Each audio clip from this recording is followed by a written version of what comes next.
الحمدللہ وحدہ والصلاۃ والسلام علی من لا نبی بعد۔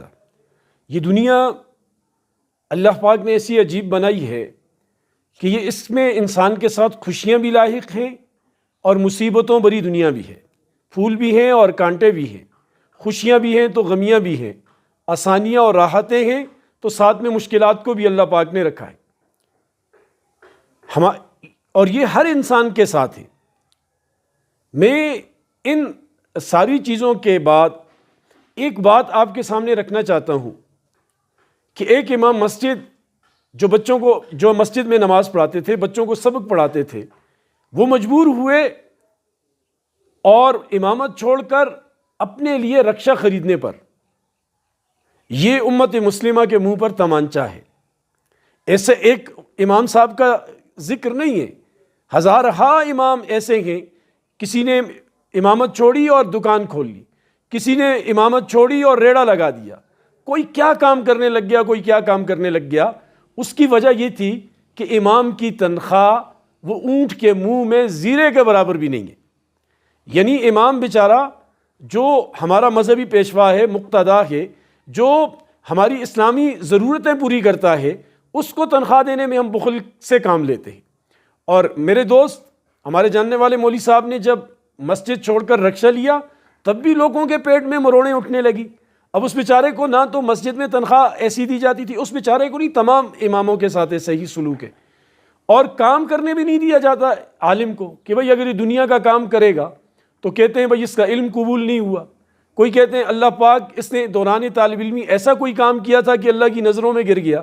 اور بھئی کب سے تم اللہ کی باتیں جاننے لگ گئے ہو؟ تم اللہ کے فیصلے کب سے تمہارے اوپر آشکارا ہونا شروع ہو گئے ہیں؟ یہ تو اللہ کے راز ہیں، اور کاروبار کرنا کوئی منع تھوڑی ہے۔ بڑے بڑے لوگ، بڑے بڑے امام، ہم تو آج کل کے علماء تو ان کی پاؤں کی خاک کے برابر بھی نہیں ہے، وہ دنیا کے کام کاج کرتے تھے۔ امام بخاری صاحب رحمۃ اللہ علیہ ٹوپیاں بیچتے تھے، امام مسلم صاحب رحمۃ اللہ علیہ کھجور کا، خوشبو کا کام کرتے تھے، امام نسائی صاحب رحمۃ اللہ علیہ بکریوں کا کام کرتے تھے، اور حضرت ابن ماجہ رحمۃ اللہ علیہ لگامیں فروخت کرتے تھے گھوڑوں کی۔ قدوری صاحب سے کون نہیں واقف جو برتن بیچتے تھے؟ سری سقطی علیہ رحمت ٹین ڈبے کا کام کرتے تھے۔ صحابہ اکرام میں جائیں، خلفائے راشدین 4 ہیں، چاروں کے الگ الگ کاروبار۔ پہلا خلیفہ کپڑے کا تاجر، دوسرا خلیفہ اونٹوں کا تاجر، تیسرا خلیفہ وہ تو تمام چیزیں، یعنی کہ اس میں پرچون کے، راشن، کھانے پینے کے، چمڑے کے ساز و سامان، ان کا کاروباری۔ حضرت علی وہ زرے بنا کر، خود بنا کر فروخت کرتے۔ تو صحابہ کر رہے ہیں، بڑے بڑے بزرگان دین کر رہے ہیں، تو پھر عالم کو نہ تنخواہ دی جائے، نہ کام کرنے کے لیے چھوڑا جائے۔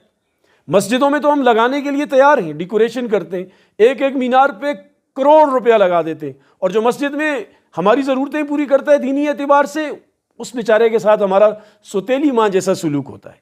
اگر یہی رویہ رہا ہمارا تو پھر مسجدوں میں امام نظر نہیں آئیں گے، آپ کے بچوں کو پڑھانے کے لیے حافظ قرآن نہیں ملیں گے۔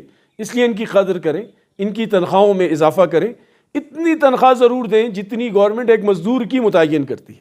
ہمارے ہاں تو المیہ ہے، شیخ الحدیث کی تنخواہ بیچارے کی بھی سرکاری اسکول کے چوکیدار سے کم ہوتی ہے، اور اس میں جیسے قصوروار عوام اور معاشرہ ہے، ایسے ہی علماء حضرات بھی ہیں، مدرسے کے منتظمین بھی ہیں، مسجد کے متولیین بھی ہیں کہ جو ہاتھ روکے رکھے ہوئے ہیں، اور جس کی وجہ سے یہ بیچارے کس مشکل سے زندگی گزار رہے ہیں۔